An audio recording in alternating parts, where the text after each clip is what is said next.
a buscar rápidamente la carta de Primera de Pedro.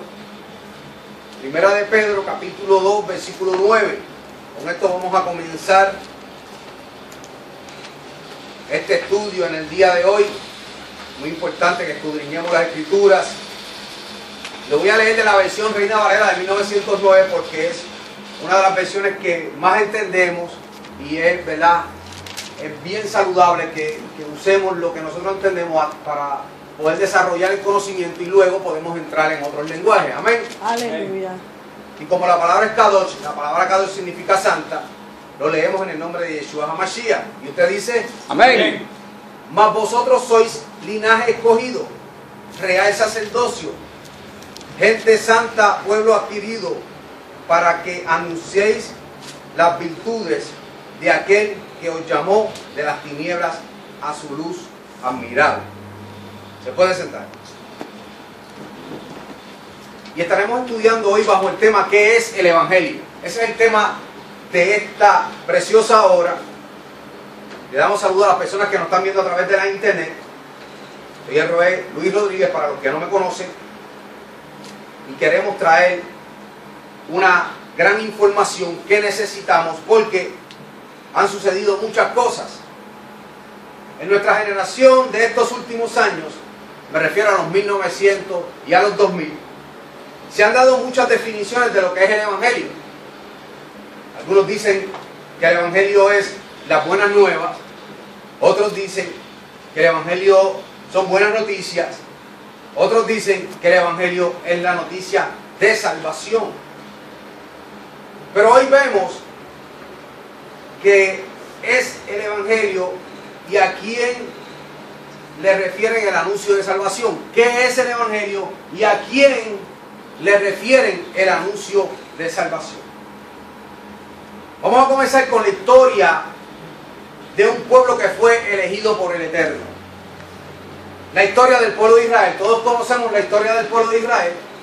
Amén. Porque llevamos, ¿verdad?, casi toda una vida entendiendo que Dios tuvo un pacto, tuvo un convenio con un pueblo, y este pueblo es el pueblo de Israel. Gracias a este pueblo tenemos hoy lo que le llamamos en nuestro idioma entendido Biblias.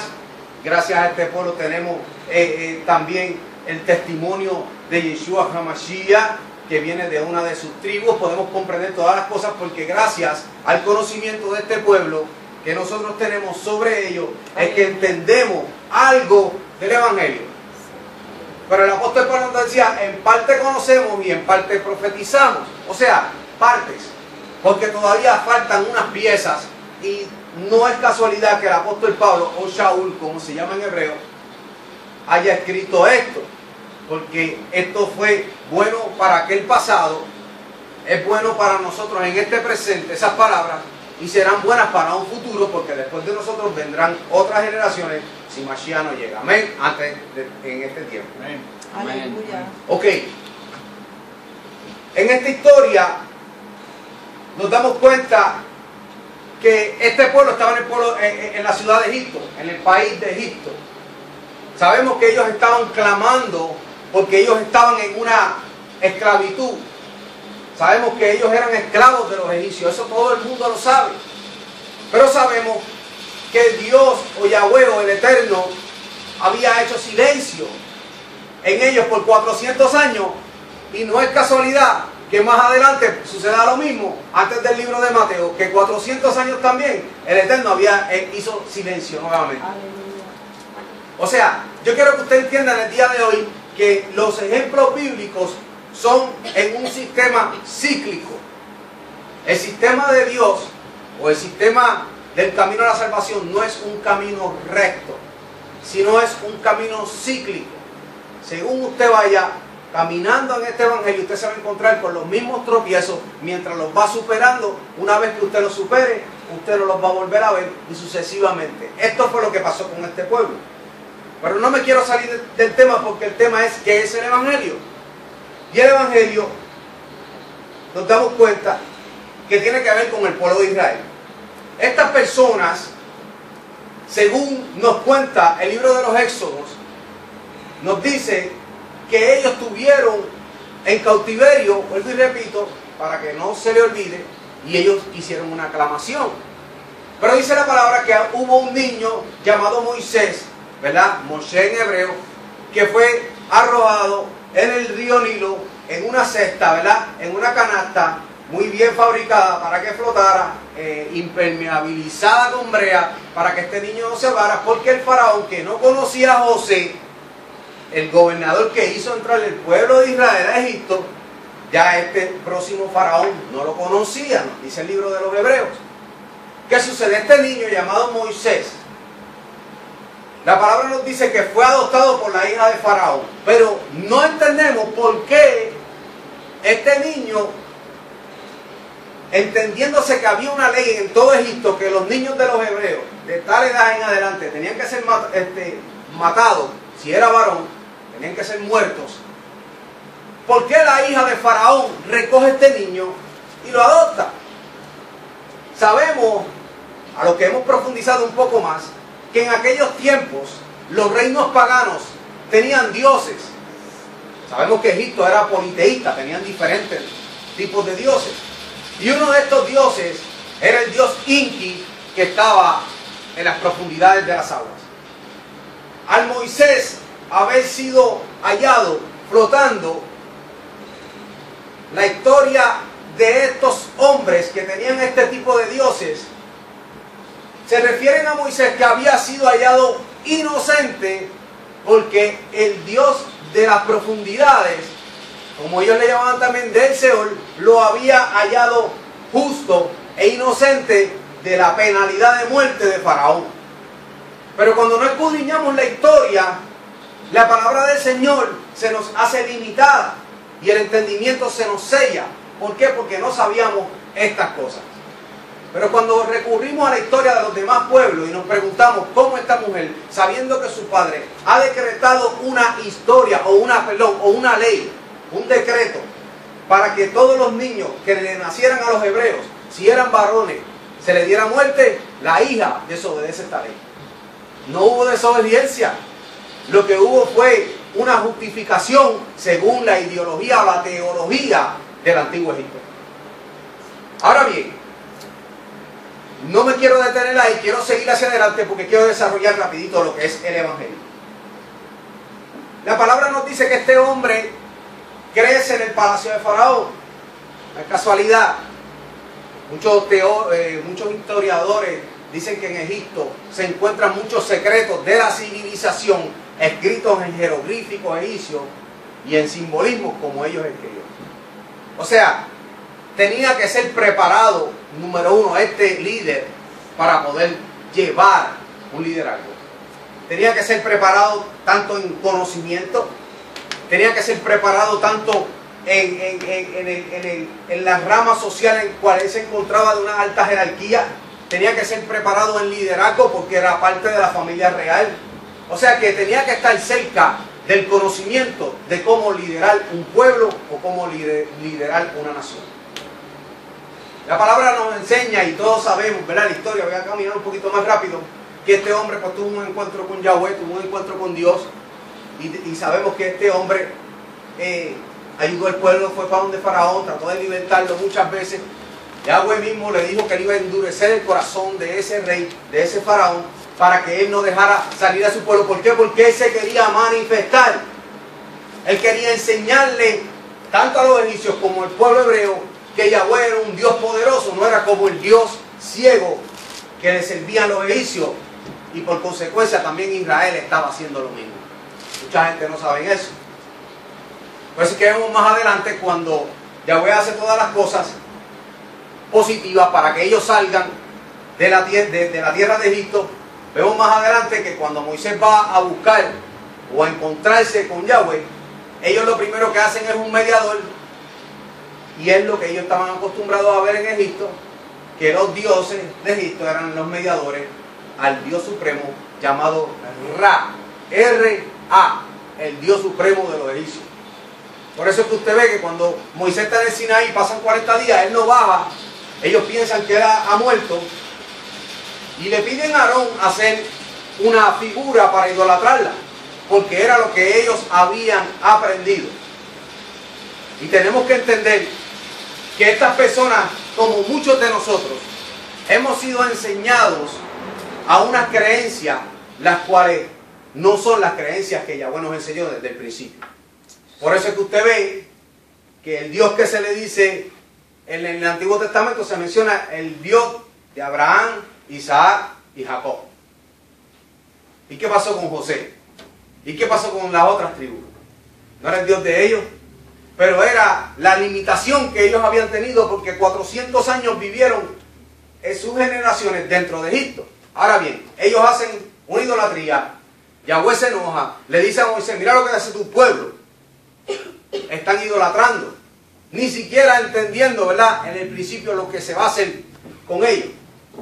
Pero hubieron unas consecuencias, dice la palabra, que murieron 3.000 personas porque Moisés fue enojado, rompió las tablas, que son un convenio, les voy a enseñar eso más adelante. Y vemos cómo Moisés los regaña, les lleva señalamiento que lo que estaban haciendo no era correcto, porque ellos pensaban que eran correctos. Pero tú no sabes, si tú no sabes qué es lo correcto, no vas a saber cómo actuar cuando estás incorrecto. Y esto es lo que tenemos que llevar en mente. Esto es una introducción para entrar al estudio que queremos traer esta mañana, o en esta hora.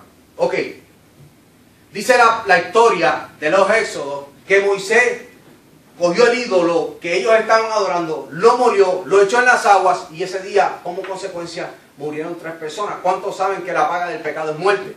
Amén. Y la idolatría es uno de los pecados más condenables por el Padre. Pero vemos algo muy precioso después de esto. La historia de amor más grande del universo. Cuando todo esto sucede, entonces Yahweh da una oportunidad a ese pueblo y los toma como pueblo santo, los toma por esposa. Y en el Sinaí se les da un documento que se le llama en hebreo la Ketubá, y es lo que usted conoce como los 10 mandamientos, que fue el convenio que hizo Yahweh con el pueblo. Él lo que hizo en el Sinaí fue una boda con ese pueblo, él se casó con ese pueblo. Y nos damos cuenta, ¿verdad?, que para poder hacer una boda en hebreo, el padre, o mejor dicho, el esposo, da unas instrucciones a ver si la novia acepta esas instrucciones. Yo me caso contigo, pero estas son mis condiciones. ¿Y qué dice la palabra? Que ellos dijeron, aceptamos. Miren cómo dice el libro de los Éxodos, capítulo 19, apunte, versículo 3. Dice, y Moisés subió a Yahweh, y Yahweh lo llamó desde el monte diciendo, así dirás a la casa de Jacob y anunciarás a los hijos de Israel, vosotros visteis lo que hice a los egipcios, y como os tomé sobre alas de águila y os he traído a mí. Ahora pues, si diereis oído a mi voz y guardéis mi pacto, vosotros seréis mi especial tesoro sobre todos los pueblos, porque mía es toda la tierra, y vosotros me seréis un reino de sacerdotes y gente santa. Estas son las palabras que dirás a los hijos de Israel. El versículo 7 sigue así. Entonces vino Moisés y llamó a los ancianos del pueblo y expuso en presencia de ellos todas estas palabras que Yahweh le había mandado. Y todo el pueblo respondió a una y dijeron, todo lo que Yahweh ha dicho haremos. Y Moisés refirió a Yahweh las palabras del pueblo. O sea, la aceptación del convenio, en hebreo se dice que Ketubá, contrato matrimonial. Ustedes vieron, por eso es que usted ve que cuando se hace una boda, te hacen la ceremonia y te dicen, usted acepta a fulana de tal, esto en lo bueno, en lo malo, en la pobreza, en la riqueza, en la salud, en la enfermedad, ¿verdad? Esto es un convenio, es más o menos lo que sucedió aquí. Y ellos aceptaron. Y esto pues, esto es un problema. Porque una vez que se hace un convenio como este, nosotros no podemos romperlo. Se hizo un convenio con el rey. Ahora bien, yo quiero llevarte rapidito al conocimiento de lo que de la función que hacía un rey conquistador cuando conquistaba un pueblo. Y ese mismo ejemplo te lo puedo hacer a través de la supremacía de los Estados Unidos y el convenio que tiene con la isla de Puerto Rico. Los reyes en aquel entonces, cuando conquistaban una tierra, te decían: esto es lo que yo te propongo, las condiciones. Yo te voy a defender, yo voy a suplirte tus necesidades, siempre y cuando tú respetes mis leyes y mis estatutos. A la que tú no respetes lo que yo te estoy imponiendo, o sea, un contrato, una ketubá o un convenio, para que tú puedas vivir bajo el régimen de ese reinado, a la que tú la rompas, tú mueres. ¿Qué ellos hacían? Te daban dos documentos. Uno, para que lo pusieras en el templo de tus dioses, o sea, para que supieran el pueblo que eso era muy importante, y una para ti, como líder del pueblo, para que todo el tiempo le estuvieras recordando el convenio y las leyes que aquel reinado que te iba a coger, que te iba a cubrir, tenía como condiciones para tú poder vivir bajo su cobertura. Esto fue lo mismo que sucedió con Israel. Había un convenio, por eso que usted ve que habían dos tablas de piedra y estaban escritas por al frente y por atrás. ¿Por qué? Porque una tenía todas las leyes y la otra era la copia, como los dos documentos. Se ponían en el templo, ¿verdad?, de sus dioses, o sea, y como este era el único Dios que tenía Israel, y la otra era para el líder. ¿Y para quién era ese líder? No era para Moisés. Es por eso que las dos estaban dentro del arca, porque el líder de ese pueblo no era Moisés, el líder de ese pueblo era Yahweh. ¿Usted está viendo? Porque todo lo que Yahweh hace, lo que el Eterno hace, es con la comprensión de los hombres, con lo que ellos comprenden. Él va a simplificar según tu comprensión. Él no va a darte algo que tú no comprendas. Porque por eso es que la palabra dice que Él no es Elohim o Dios de confusión, no lo es. Aleluya. No es un Dios de confusión, tiene que llevarte a donde tú comprendes. Amén. Por eso es que se le aparece a Moisés en una salsa, ardiendo y no se consumía, pero como había una comprensión, algo está pasando aquí. O sea, llamó su atención porque el fuego no consumía, o en las palabras más simples que te puedo dar, no quemaba la planta. Estaba ardiendo el fuego y la planta no se quemaba. O sea, me está llamando la atención esto, ¿qué está sucediendo? Tengo que ir allá. Ok. Pero ¿qué sucedió con esto? El pueblo de Israel, después que dice vamos a hacer, y después que gritan, y sí, lo que diga él, eso es lo que nosotros vamos a hacer, y tenemos el convenio, y ya entendemos porque nosotros estuvimos bajo el reinado de Faraón, y teníamos que seguir sus órdenes para que él nos diera cebolla, y nos diera, ¿verdad?, las cosas que nos daba. Pues entonces sí, nosotros lo vamos a hacer, pero ¿qué sucedió? Desobedecieron. Y eso lo encontramos en el libro de Jeremías, capítulo 3, versículo 6, y se los voy a leer de la versión Reina Valera. Tiene como título en la versión Reina Valera de 1960, Adulterio de Israel. Usted ve que hubo una boda. Usted ve que el Eterno consideraba a Israel su esposa, ¿verdad? Vamos a seguir más adelante porque entonces usted va a entender por qué Yeshua o Jesús, como usted lo conoció en el lenguaje hispano, también tiene una boda y está esperando una novia. Usted ve que todo esto sigue en un ciclo. Por eso es que nosotros tenemos el ejemplo. ¿Para qué? Para que lo podamos caminar, porque es la comprensión. Pero si usted no comprende el principio del libro, se le va a hacer un poco complicado entender el final del libro. Y mire, déjame decirle algo. A nosotros no nos enseñaron estas cosas. Pero ¿qué se le va a hacer? No podemos echarle la culpa a las personas que no las enseñaron. Porque, como dice algunos maestros con los cuales yo concurro, no he visto ningún pastor que vaya a un instituto para querer aprender a engañar a las personas. No, todo el mundo quiere ayudar a las personas a buscar, ¿verdad? Ningún maestro quiere engañar a nadie. Todo el mundo quiere ayudar a las almas. Pero tenemos que buscar el camino correcto porque tenemos que entender que nuestra lucha no es contra carne ni sangre. No son los hermanos que nos hacen la guerra, es el enemigo, potestad, hueste de las tinieblas. ¿Y dónde operan? En la mente. ¿Para qué? Para que tú no adquieras conocimiento. el terreno fértil del enemigo, la mente.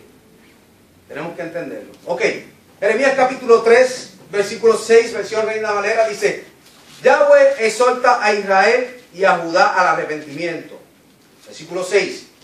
Me dijo Yahweh en días del rey Josías: ¿has visto lo que ha hecho la rebelde Israel? Estamos viendo el marido celoso.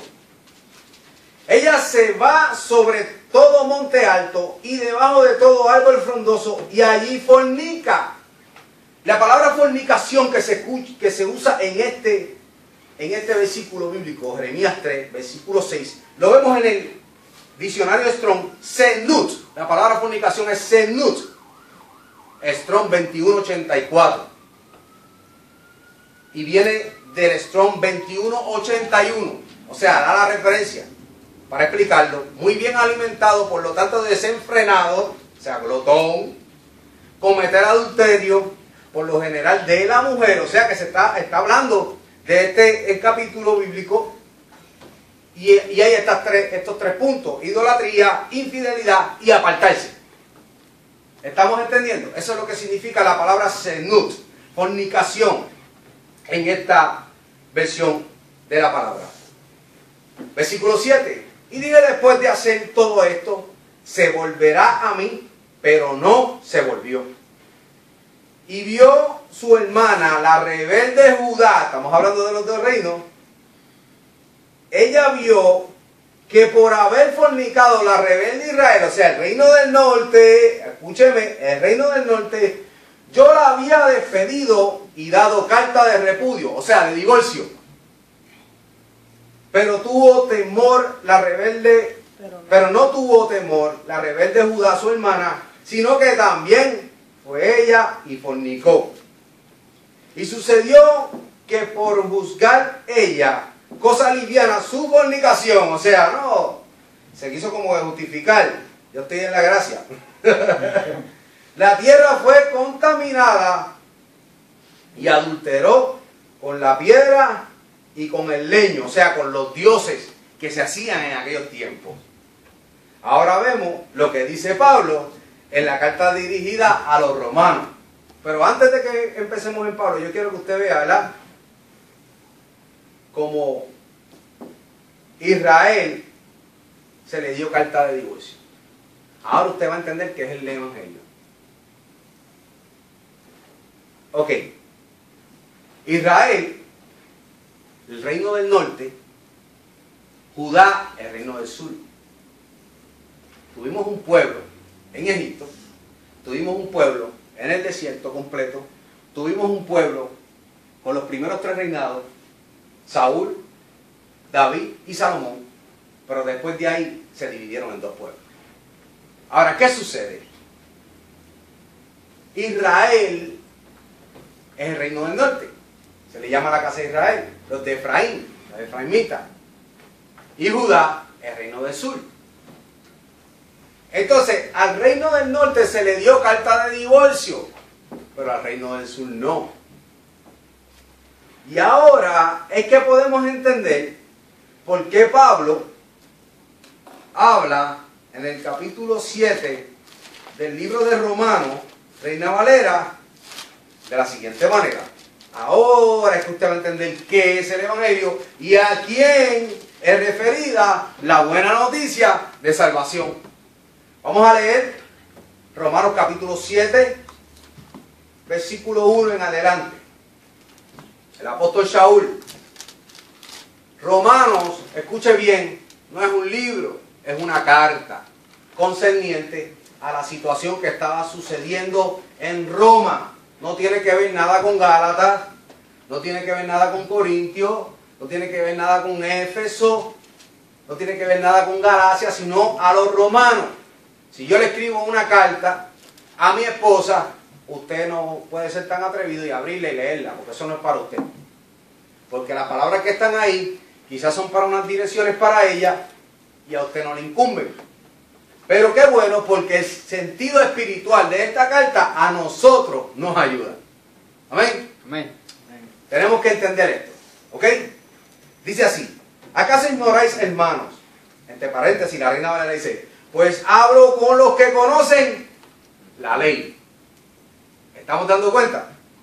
Dice, porque la mujer casada está sujeta por la ley al marido mientras vive.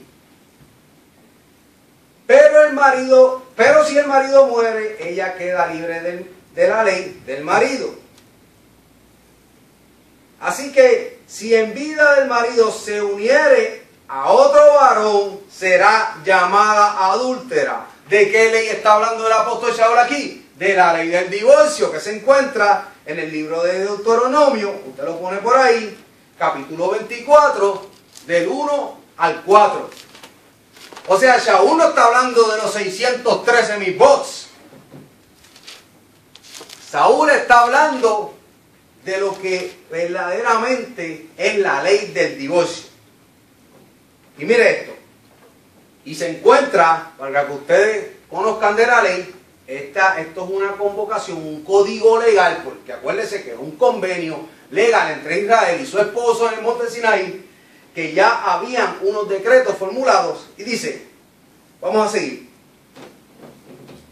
Así que si en vida, versículo 3, del marido se uniere a otro varón, será llamada adúltera, que fue lo que hizo Israel. Pero si su marido muere, ella es libre de esa ley o acusación de adulterio.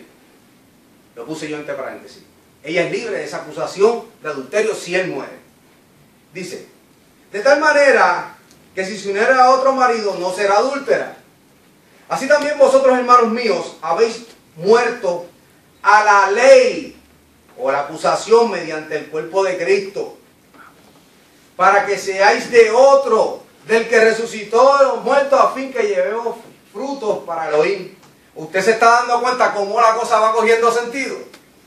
O sea, que así también vosotros, hermanos míos, le está diciendo Shaul a los de Roma, muertos a la ley, no a los mandamientos, sino al código de acusación de adulterio, mediante el cuerpo de Cristo, mire esto, para que seáis de otro. ¿De quién? ¿Hay otro más después de Mashiach? No, de él otra vez. Dice, del que resucitó de los muertos, a fin que llevemos frutos para Elohim. Porque mientras estábamos en la carne, o sea, las pasiones pecaminosas que eran por la ley, o sea, las pasiones pecaminosas que son definidas por la ley, como dice que el que peca, ¿verdad?, comete aflicción de la ley, infringe la ley. O sea, que están definidas porque mientras estábamos en la carne, o sea, rompiendo los mandamientos de Dios, las pasiones pecaminosas que eran por la ley obraban en nuestros miembros llevando fruto para muerte, que es la definición del pecado. ¿Verdad que sí? O la ley que está muestra a las obras de la carne. ¿Usted se da cuenta en cuanto a esto? Que no te está hablando de la ley, de los mandamientos, porque no encuentro bíblicamente que algún objeto o dirección de los mandamientos de Dios te lleve a obrar en obras de la carne. Eso es una blasfemia. Lo que te está queriendo decir, porque la ley de Dios, los mandamientos, la Torah, como se llama verdaderamente, lo que hace son tres cosas en nuestras vidas. Número uno, nos define lo que es pecado. Pablo decía en el libro mismo de Romanos que él no conocía la codicia si no fuera por la ley. O sea, nos define lo que nos enseña que es pecado, que es lo incorrecto. Lo segundo que hace la ley es que te bendice si tú la sigues. Y lo tercero que te hace es que te maldice si no la sigues. Referencia a Levíticos 21, apúntalo por ahí, nota, de las referencias de lo que hace la ley, en la bendición y la maldición, de la obediencia y de la desobediencia a ella misma, de la Torah. Acuérdense, ley es una mala traducción, significa Torah. Y si Torah significa instrucciones. ¿Amén? Amén. Dice, pero ahora estamos libres de la ley. No de la ley de los mandamientos de Yahweh. Porque ese es el concepto, esa es la que tú vas, esas son las condiciones para tú ser parte del reino. Sino bajo el régimen, dice, pero ahora estamos libres de la ley por haber muerto para aquella en que estábamos sujetos. O sea, esa acusación de adulterio. De modo que sirvamos bajo el régimen nuevo del Espíritu y no bajo el régimen viejo de la letra. Viejo régimen, tablas de piedra. Nuevo régimen se encuentra en la carta de los Hebreos, capítulo 10, versículo 16 al 17. Aquí está el nuevo régimen. Vamos a ver, vamos a escudriñar nuestras escrituras. Hebreos 10, versículo 16. Y dice: este es el pacto que haré con ellos después de aquellos días, dice Adonai, dice el Señor. Pondré mis leyes en sus corazones y en sus mentes. ¿Verdad que sí? O sea, no está diciendo que quitaré mis leyes, porque entonces ¿qué organización tendrá el pueblo? Si no tienen unas normas, si no tienen unas instrucciones. ¿Estamos entendiendo? Ese es el nuevo régimen, que es por el Espíritu, porque ya el decreto no está dentro de unas tablas de piedra, dentro de la caja de la alianza, dentro del arca del pacto, sino que ahora está el arca del pacto, está en su mente y en su corazón. O sea, en su voluntad, su mente, su voluntad, su corazón son sus deseos. Mire qué diferencia. Ya no está escrito sobre una piedra, ya está escrito sobre su voluntad y sobre sus deseos. Usted ve qué diferente, qué bonito se escucha eso, ¿verdad? Cuando vamos entendiendo. Señor, ¿Estamos entendiendo hasta ahora? amén. ¿Está claro esto? Amén. Amén. Ok, vamos para acá. Tenemos un matrimonio en el Sinaí, ¿verdad que sí? Amén. Pero vamos rápido. Estamos viendo al apóstol Pablo hablando de lo que sucedió con él, con la hermana Israel. Ahora bien, ¿quién fue la que recibió carta de divorcio? Israel. No Judá, fue Israel. Pues las nuevas noticias de salvación son para Israel, que como ella era una adúltera, como lo especifica el libro de Jeremías, capítulo 3, ¿verdad? Entonces hay una buena noticia, porque el marido murió y la acusación ya no es alta, ya queda abolida la acusación, no los mandamientos, para que ella se vuelva a casar con el marido y pueda caminar en sus condiciones. Estamos viendo la palabra como se define ella misma. La buena noticia de salvación es para la esposa adúltera, que se le dio carta de divorcio, y la carta de divorcio significa expulsión, la sacó de Israel, como se hacía en Deuteronomio, que se lo expliqué, capítulo 24. Hay una carta de divorcio y la mujer se tiene que ir de tu casa. Sucedió en el jardín del Edén, siento una presencia tremenda. Hubo un divorcio, hubo una desobediencia de la Torah, de las instrucciones. Por eso es que ley no es ley, es Torah, es instrucciones. ¿Qué hace Yahweh? Los expulsa del Edén. Ahí vemos la primera expulsión. ¿Qué sucede con el pueblo de Israel? Libro de Juan, capítulo 4, versículo 17. Vemos a Yeshua en el pozo con la mujer samaritana, representa a Israel. Usted ve que los judíos y los samaritanos no mezclaban. Una mujer samaritana representa a Israel, y le dice: respondió la mujer y dijo: no tengo marido. Yeshua le dijo: bien has dicho, no tengo marido, porque 5 maridos has tenido, y ahora tienes, y el que ahora tienes, perdón, no es tu marido. Esto has dicho con verdad. Ahora bien, se considera como Israel. ¿Por qué? Porque cuando comenzó el adulterio de Israel, o la casa de Israel, con el esposo, estamos viendo que hubieron aquí 5 reinos. Y estos 5 reinos fueron Egipto, Siria, ¿verdad? Persia, Babilonia y Grecia. Y el marido con quien estaba adulterando en aquel momento que Yeshua estaba en el pozo era con Roma. 5 maridos has tenido, y aún el que tienes, ¿por qué 5 reinos son los que te están sometiendo? Y esos no son esos 5 maridos. Voy a repetir los 5 maridos: Egipto, Persia, Babilonia, Siria, y Grecia. Esos son los 5. Y el que le dijo, y aún el que tiene, no te pertenece, es Roma, que era el que estaba sujetando al pueblo de Israel en aquel tiempo. A usted está entendiendo ahora la alegoría de la mujer samaritana. Qué tremendo, ¿verdad? O sea, tienes 5 reinos por encima del mío. Y aún el que tienes, el sexto, no te pertenece. Porque yo soy tu rey, porque yo soy tu Elohim, porque yo soy tu Dios. Aleluya. Vemos cómo la palabra se va definiendo ella misma. Entonces, ¿qué es el Evangelio? Resumo. La buena noticia de salvación. ¿A quién? A la casa de Israel, que fue despedida en divorcio y esparcida a los 4 confines de la tierra. Amén. Aleluya. Y dice que el extranjero que se uniere a ella, simplemente siga mis mandamientos y mis leyes, y yo seré su Dios y ellos serán mi pueblo, como lo hizo Ruth. ¿Estamos entendiendo? Amén. O sea que el Evangelio es la buena noticia de salvación. Aquella mujer adúltera que es la casa del norte de Israel, y los que se unieren a ellos y siguieran la Ketubá, las condiciones del reinado de Yeshua HaMashiach, esos serán parte del reino venidero. Puestos de pie. Qué lindo, gracias Señor. Aleluya. Claro, corto y conciso. Gracias Yahweh. Yahweh, en el nombre de Yeshua HaMashiach te damos gracias porque tú has dado la comprensión de tu palabra a este pueblo. Gracias por utilizar este siervo para traer, Padre Santo, esta Gracias, enseñanza, Señor, por tu Abacados. enseñanza, por tu Gracias por las palabra personas que poderosa, están Señor. estudiando a través del internet. Bendícelo de una manera especial.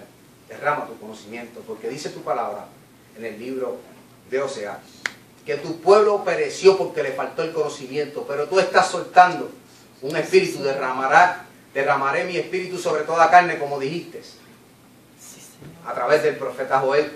Te damos gracias porque tu Rúa HaKodesh, o sea, tu Espíritu Santo, es el que está hablando y trayendo la interpretación correcta de la palabra.